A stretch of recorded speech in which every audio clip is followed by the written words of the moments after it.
केसरबाई केरकर जो जयपुर अतरौली घराने की एक लेजेंडरी गायिका थी, उनकी आवाज़ आज हमसे अरबों किलोमीटर दूर स्पेस में सफ़र कर रही है।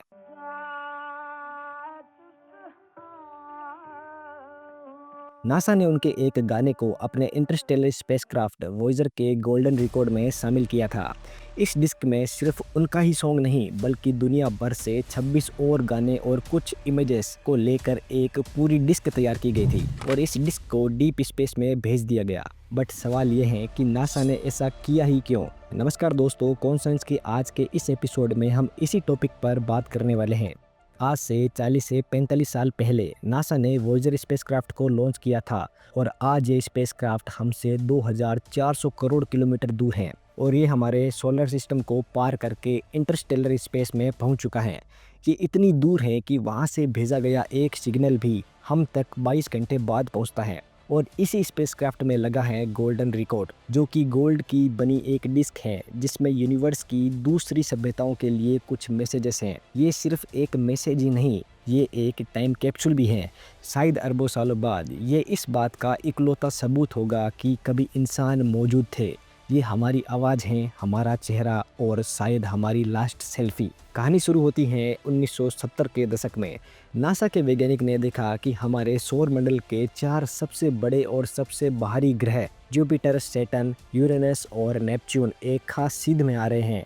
ये एक ऐसा अलाइनमेंट था जो हर 176 सालों में सिर्फ एक बार होता है, यानी ये एक गोल्डन चांस था। इसके बाद नासा ने वॉयेजर नाम के 2 स्पेसक्राफ्ट बनाए। प्लान ये था कि एक ही रॉकेट से इन दोनों को लॉन्च किया जाएगा। वह पहले जुपिटर तक जाएंगे, उसकी ग्रेविटी का इस्तेमाल करके खुद को सैटर्न की तरफ फेंकेंगे, फिर सैटर्न की ग्रेविटी से यूरेनस तक और यूरेनस की ग्रेविटी से नेपच्यून तक जाएंगे। जो सफ़र आमतौर पर 30 से 40 साल लेता, वो इस ग्रेविटी स्लिंग शॉट से सिर्फ 12 सालों में ही पूरी हो सकती थी। और इसके बाद 1977 में वॉयेजर 1 और वॉयेजर 2 को लॉन्च कर दिया गया। उनका मुख्य मिशन था इन प्लैनेट्स की तस्वीरें लेना, उनके मून को खोजना, उनके रिंग्स की स्टडी करना। लेकिन कुछ वैज्ञानिकों के मन में एक और इससे भी बड़ा आइडिया था।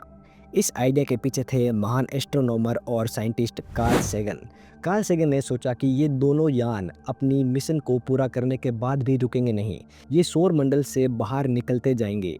ये शायद लाखों करोड़ों सालों, यहाँ तक कि अरबों सालों तक हमारी गैलेक्सी में भटकते रहेंगे। क्या होगा अगर अरबों साल बाद कोई दूसरी सभ्यता, कोई एलियन इंटेलिजेंस इसे खोज ले? ये एक मौका था हमारी पूरी प्रजाति की तरफ से यूनिवर्स को एक हेलो कहने का। लेकिन आप इस मैसेज को पहुंचाएंगे कैसे? आप इंसानियत को, हमारे पूरे 4 अरब सालों के इतिहास को, हमारी कला, हमारे विज्ञान, हमारे दुख, हमारी खुशी को सिर्फ एक डिस्क में कैसे समेट सकते हैं?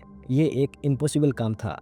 कार्ल सैगन और उसकी टीम को ये करने के लिए सिर्फ 6 हफ्तों का टाइम दिया गया। उन्होंने फैसला किया कि वो एक रिकॉर्ड भेजेंगे, उस ज़माने की सीडी या डीवीडी जैसा, लेकिन ये विनाइल रिकॉर्ड नहीं था।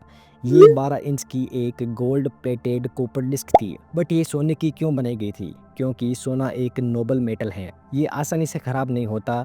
ये अरबों सालों तक स्पेस की खतरनाक रेडिएशन और धूल का सामना कर सकता है। और ये रिकॉर्ड हमारा फॉसिलाइज्ड यानी जीवाश्म सबूत बनने वाला था। अब हमारे सामने एक प्रॉब्लम थी। मान लीजिए ये रिकॉर्ड किसी एलियन सभ्यता को मिल भी गया, तो वो ये कैसे जानेंगे कि ये क्या है? वो इसे बजाएंगे कैसे? इसके लिए कार्ल सैगन की टीम ने रिकॉर्ड के ऊपर एक कवर लगाया।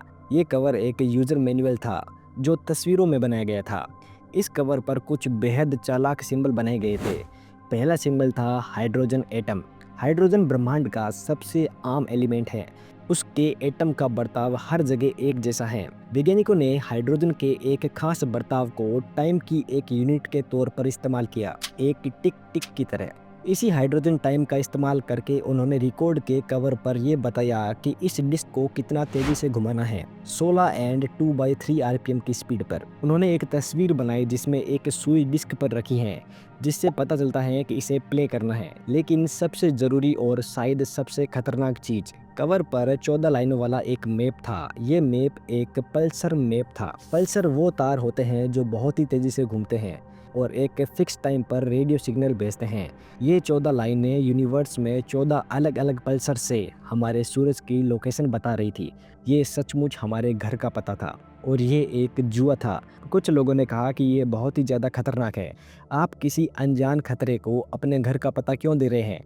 लेकिन कार्ल सेगन का मानना था कि अगर कोई सभ्यता इतनी एडवांस है कि वो इंटरस्टेलर स्पेस में घूम रही हैं और हमारी इस चीज़ को पकड़ सकती हैं, तो वो हमसे इतनी ज़्यादा विकसित होगी कि या तो वो पहले से हमारे बारे में जानती होगी या फिर वो हमला करने जैसे छोटी सोच से बहुत ऊपर उठ चुकी होगी। तो एलियंस ने अगर इसे बजाना सीख लिया तो उन्हें सबसे पहले क्या सुनाई देगा? उन्हें सुनाई देगी इंसानियत की आवाज़।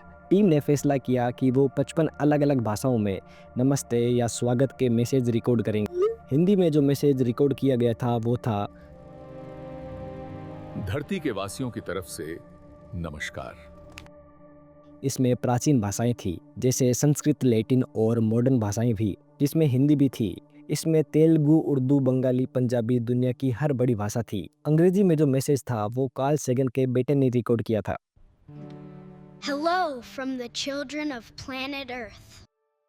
ये एक अच्छी शुरुआत थी।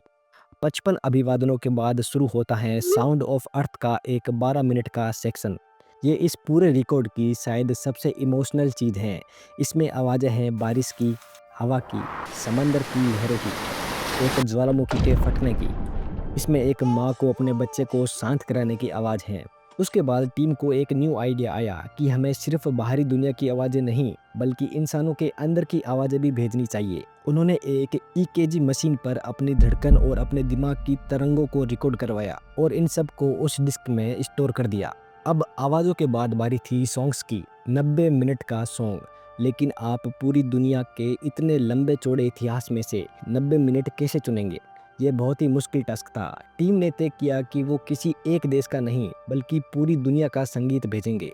उन्होंने जर्मनी के महान कंपोजर बाख का म्यूजिक चुना क्योंकि बाख का संगीत मैथमेटिकल है। ऐसा लगता है कि जैसे वो ब्रह्मांड के नियमों को संगीत में लिख रहे हैं। शायद एलियंस भाषा ना समझे लेकिन वो मैथ्स जरूर समझेंगे। उन्होंने बीथोवन को चुना, लेकिन एक हैरान करने वाली चॉइस थी। अमेरिका का 1915 के दशक का एक रॉक एंड रोल का गाना जो कि जॉनी बी गुड का था। कई लोगों ने इसका मजाक भी उड़ाया कि आप एलियंस को रॉक एंड रोल क्यों भेज रहे हैं। कार्ल सेगन ने कहा क्योंकि ये जवानी का, जोश का, एक नई चीज के शुरू होने का सिंबल है। और इस वर्ल्ड म्यूजिकल कलेक्शन में भारत की ओर से क्लासिकल म्यूजिक था जो कि मैंने वीडियो के शुरुआत में बताया था। महान गायिका केसरबाई केरकर जो कि था राग भैरवी शैली में, जात कहाँ हो।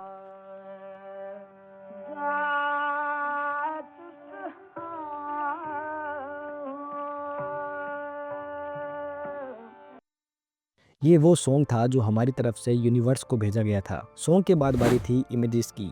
रिकॉर्ड पर 115 तस्वीरें थी। उन्हें आवाज़ों के सिग्नल को इमेजेस में बदलना था। ये 115 तस्वीरें हमारी कहानियाँ थी जिसमें गणित के फॉर्मूले थे, हमारे डीएनए का स्ट्रक्चर भी था। वॉयेजर 1 ने अपना काम पूरा कर दिया था। 1990 के दशक में वो सौर मंडल के किनारे पर पहुंच चुका था। उसका कैमरा बंद होने ही वाला था। वो हमेशा के लिए अंधेरे में गुम होने वाला था। तभी कार्ल सेगन ने नासा से एक आखिरी रिक्वेस्ट की। उन्होंने कहा कि क्या हम एक आखिरी बार कैमरे को पीछे घुमाकर अपने घर यानी अर्थ की तस्वीर ले सकते हैं। नासा के इंजीनियर्स को ये आइडिया पसंद नहीं आया। उन्हें डर था कि सूरज की तरफ कैमरा मोड़ने से वो जल सकता है और इससे मिशन पूरी तरह से खत्म हो जाता। लेकिन सेगन अड़े रहे और 14 फरवरी 1990 को 600 करोड़ किलोमीटर दूर से वॉयेजर 1 ने अपना कैमरा घुमाया और एक तस्वीर ली। उस तस्वीर में एक गहरी काली जगह में सूरज की किरणों के बीच एक छोटा धुंधला ब्लू पॉइंट दिखाई देता है जो कि एक पिक्सल से भी छोटा था और ये पॉइंट था हमारा अर्थ। कार्ल सेगन ने उस तस्वीर के बारे में जो कहा वो शायद इस मिशन का सबसे बड़ा सच है। उन्होंने कहा, उस बिंदु को देखो, वो हमारा घर है, वो हम हैं। उस पर हर वो इंसान जिसे तुमने कभी प्यार किया, हर वो इंसान जिसे तुम जानते हो, हर वो राजा, हर वो किसान, हर वो पापी, हर वो संत, सब उसी एक बिंदु पर जिए। हमारी सारी लड़ाइयाँ, हमारा सारा घमंड, हमारा सारा ज्ञान, सब कुछ सूरज की रोशनी में तैरते धूल के उस एक कण में मौजूद है। ये तस्वीर हमें हमारी जगह दिखाती है और ये दिखाती है कि गोल्डन रिकॉर्ड भेजना कितना ज़रूरी था। आज वॉयेजर 1 और वॉयेजर 2 दोनों हमसे दूर जा रहे हैं। 2025 तक शायद उनसे सिग्नल आना बंद हो जाए क्योंकि उनकी न्यूक्लियर बैटरी खत्म हो जाएगी। वो ठंडे खामोश एक घोस्ट शिप बन जाएंगे, लेकिन उनके अंदर वो गोल्डन रिकॉर्ड एकदम महफूज रहेगा। वो रिकॉर्ड जो 1 अरब साल तक चलने के लिए बनाया गया है। बट क्या 1 अरब साल तक हमारी इंसानी सभ्यता बची रहेगी? क्या हम क्लाइमेट चेंज, न्यूक्लियर वॉर या किसी और बेवकूफ़ी से खुद के प्लानट को ख़त्म नहीं कर लेंगे? बट वो हम नहीं जानते। हो सकता है कि लाखों साल बाद जब धरती पर इंसानों का कोई नामो निशान ना बचे, हमारा सूरज शायद मर चुका हो, तब भी हमारे द्वारा बनाए गए 2 स्पेसक्राफ्ट हमारे डीएनए, हमारी भाषाओं, हमारी धड़कनों और हमारे संगीत को इस यूनिवर्स में ज़िंदा रखेंगे। ये रिकॉर्ड एलियंस को मिले या ना मिले, ये हमारी लास्ट सेल्फी है। ये इस बात का सबूत है कि 1977 में इस पेल ब्लू डॉट पर रहने वाली एक प्रजाति ने अपनी सारी नफ़रतों, अपनी सारी लड़ाइयों के ऊपर उठकर एक पल के लिए ही सही खुद को इंसान माना था, और उस एक पल में उन्होंने एकजुट होकर यूनिवर्स के अंधेरे में एक हेलो कहा था कि हम यहाँ थे और हम जिंदा थे। तो दोस्तों, आपको आज का एपिसोड कैसा लगा मेरे को कमेंट सेक्शन में ज़रूर बताना। तो मिलता हूँ अगले ऐसे ही इंटरेस्टिंग टॉपिक के साथ, तब तक के लिए थैंक्स फॉर वॉचिंग।